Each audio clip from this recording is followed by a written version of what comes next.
Hello students, welcome to my channel. आज हम आप लोग को पढ़ाने वाले हैं न्यूक्लियस के बारे में। तो आज आपका जो टॉपिक है वो क्या है? न्यूक्लियस है। तो आइए हम आज न्यूक्लियस के बारे में स्टडी करेंगे और इसके बारे में पूरा एक्सप्लेन हम स्टडी करने वाले हैं। नेक्स्ट आपको बताएंगे कि न्यूक्लियस की डिस्कवर कौन किए थे, उसके बारे में आज एक्सप्लेनेशन करने वाले हैं। तो आइए हम स्टार्ट करते हैं आज न्यूक्लियस के बारे में। क्योंकि देखिए बैक वाले में हम बता चुके हैं कि सेल क्या होता है, तो हम ये भी बता चुके हैं आप लोग को जो सेल होता है वो सेल का जो सबसे इम्पोर्टेंट जो सेल ऑर्गन होता है, मतलब उस कोशिका का सबसे जो मुख्य अंग होता है वो क्या होता है? न्यूक्लियस होता है। तो आज हम आप लोग को न्यूक्लियस के बारे में बताने वाले हैं, मतलब न्यूक्लियस क्या होता है, उसके डिस्कवर कौन किए थे और उसका फंक्शन क्या होता है, उसके बारे में हम आज स्टडी करेंगे। तो लेट्स स्टार्ट नाउ। तो देखिए जो न्यूक्लियस होता है, न्यूक्लियस का कुछ स्ट्रक्चर इस प्रकार से देखने को मिलता है।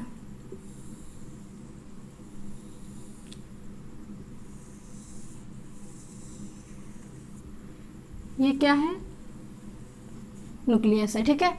तो देखिए ये जो न्यूक्लियस है, तो हम सबसे पहले ये जानेंगे कि न्यूक्लियस होता क्या है, इसके बारे में फिर हम बताएंगे कि न्यूक्लियस की खोज कौन किए थे।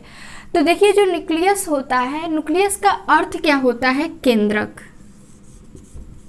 न्यूक्लियस का अर्थ क्या होता है? केंद्रक। अब देखिए केंद्रक होता क्या है। तो केंद्रक जो होता है ये सेल का सबसे मेन इंपॉर्टेंट पार्ट होता है, मतलब सेल का सबसे जो मेन ऑर्गन होता है वो क्या होता है? केंद्रक होता है। क्योंकि ये केंद्रक जो होता है ये सेल के हर एक ऑर्गन के फंक्शन को क्या करता है? कंट्रोल करता है। तो देखिए इसके बारे में हम इसके बारे में बताने से पहले हम आप लोग को ये बताने वाले हैं कि इसके डिस्कवर कौन किए थे, मतलब केंद्रक की खोज कौन किए थे। तो देखिए जो केंद्रक की खोज कौन किए थे, डिस्कवर ऑफ न्यूक्लियस, मतलब केंद्रक की खोज कौन किए थे। तो केंद्रक के जो खोजकर्ता थे वो कौन थे? Robert brown.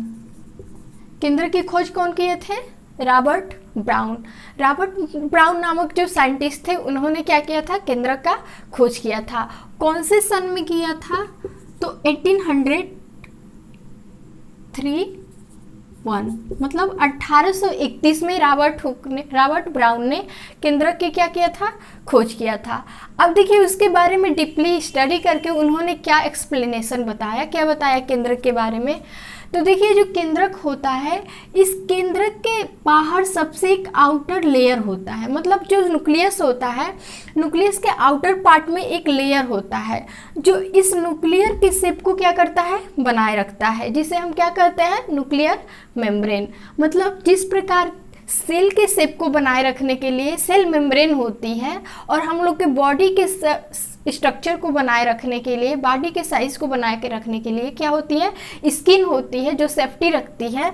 सेम उसी के जैसे ये जो न्यूक्लियस होता है, तो न्यूक्लियस के चारों तरफ एक कवर होता है जो न्यूक्लियस को क्या करता है? घेरे रहता है और उसके शेप को बनाए रखता है, जिसे हम क्या कहते हैं? Nuclear membrane. जिसे हम क्या कहते हैं? Nuclear membrane. ये न्यूक्लियर मेम्ब्रेन का अर्थ क्या होता है? केंद्रक आवरण। न्यूक्लियर मेम्ब्रेन जो होता है वो न्यूक्लियर के शेप को क्या करता है? बनाए रखता है और उसको सुरक्षा प्रदान करता है, मतलब सेफ्टी रखने का काम करता है। अब देखिए बीच बीच में जो गैप है, न्यूक्लियर मेम्ब्रेन के बीच बीच में ये जो गैपिंग है, इसे हम क्या कहते हैं? Nuclear pore. ये सेल न्यूक्लियर मेम्ब्रेन के बीच बीच में थोड़ा सा जो गैप है, इसे हम क्या कहते हैं? न्यूक्लियर पोर कहते हैं। अब न्यूक्लियर पोर का वर्क क्या होता है? तो ये न्यूक्लियर पोर जो होता है ये क्या काम करता है? ये बीच बीच में जो भी न्यूक्लियर और साइटोप्लाज्म के बीच में जो भी सब्सटेंस होते हैं, मतलब जो भी केमिकल सब्सटेंस बनते हैं, जो भी रासायनिक पदार्थ बनते हैं, वो क्या होते हैं? केंद्रक से साइटोप्लाज्म और साइटोप्लाज्म से केंद्रक के अंदर क्या होते हैं? आते जाते हैं, मतलब इंपोर्ट एक्सपोर्ट ट्रांसपोर्ट का क्या करते हैं, वर्क करते हैं। तो देखिए यही जो न्यूक्लियर पोर होता है, इसी के थ्रू क्या होते हैं, साइटोप्लाज्म में जो भी सब्सटेंस बनते हैं, केमिकल बनते हैं, वो कहाँ पे जाते हैं, न्यूक्लियर के अंदर जाते हैं। और न्यूक्लियर वाले जितने भी सब्सटेंस होते हैं वो कहाँ आते हैं, साइटोप्लाज्म में। अब देखिए नेक्स्ट आपका है कि न्यूक्लियर जो होता है उसे कंट्रोल रूम के भी नाम से जानते हैं। क्या कहते हैं, कंट्रोल रूम, नियंत्रण कक्ष, नियंत्रण कक्ष। अब इसे नियंत्रण कक्ष क्यों कहा जाता है, क्योंकि ये जो न्यूक्लियस होता है ये हर एक सेल ऑर्गन के वर्क को क्या करता है, कंट्रोल करता है। मतलब जो भी सेल ऑर्गन होते हैं, जितने भी प्रोसेस करते हैं, सारे किसके कांटेक्ट में करते हैं, तो ये न्यूक्लियर के कांटेक्ट में करते हैं।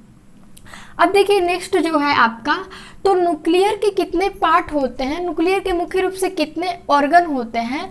तो न्यूक्लियर के मेन जो होते हैं, देयर आर 2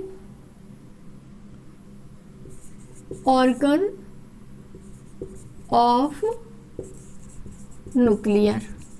न्यूक्लियर के मेनली कितने पार्ट होते हैं, तो 2 पार्ट होते हैं। कौन कौन से,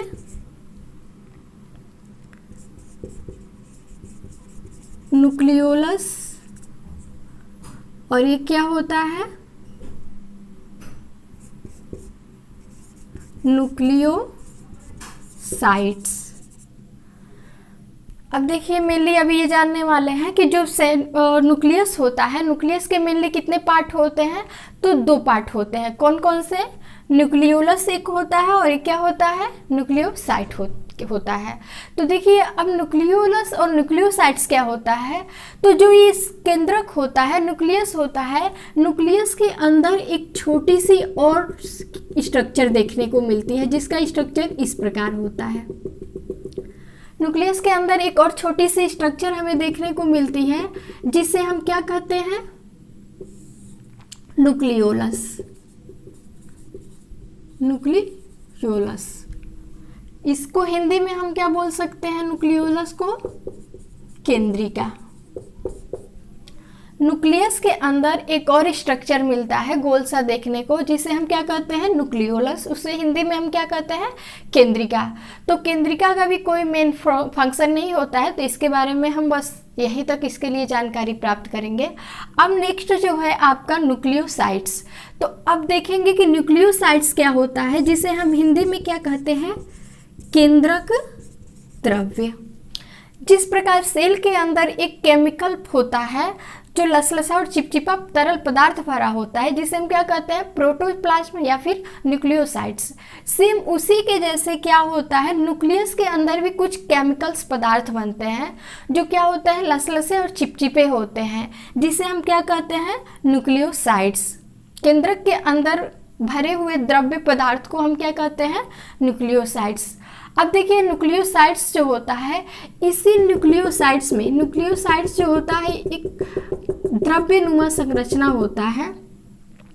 इसी न्यूक्लियोसाइट्स के अंदर बहुत सारे थ्रेड के जैसे क्या होते हैं, हमें स्ट्रक्चर देखने को मिलते हैं।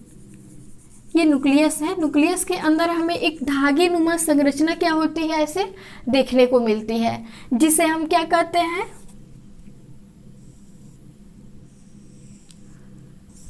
क्रोमेटिन। मतलब न्यूक्लियस के न्यूक्लियोसाइट्स में हमें एक धागे नुमा, थ्रेड नुमा संरचना देखने को मिलती है, जो आपस में बहुत ही घने रूप से क्या होता है, जुड़ा होता है, जिसे हम क्या कहते हैं, क्रोमेटिन। इस क्रोमेटिन को हिंदी में हम क्या कहते हैं, तंतु। अब देखिए ये जो तंतु क्या होता है, तो तंतु जो होता है, यही तंतु धागे नुमा जो संरचना होता है, ये क्या काम करता है न्यूक्लियस के अंदर, यही धागे नुमा संरचना जो होता है, ये किसका स्ट्रक्चर बनाता है, क्रोमोसोम का। जो न्यूक्लियस के अंदर न्यूक्लियोसाइट्स में एक धागे नुमा संरचना होता है, जिसे हम क्या कहते हैं, क्रोमोसोम। स्टार्टिंग में ये क्रोमेटिन होता है, मतलब धागे नुमा संरचना बनाता है, लेकिन जब भी सेल डिवीजन स्टार्ट होता है तो यही क्रोमेटिन किस रूप में चेंज हो जाता है, क्रोमोसोम, जिसे हम हिंदी में क्या कहते हैं, गुणसूत्र। ये क्या होता है, यही धागेनुमा संरचना आपस में लिपट लिपट करके ये क्या करता है, एक हेलिकल बना लेता है, और वही हेलिकल क्या कहलाता है, क्रोमोसोम कहलाता है। अब देखिए ये आप लोग का था न्यूक्लियस के बारे में।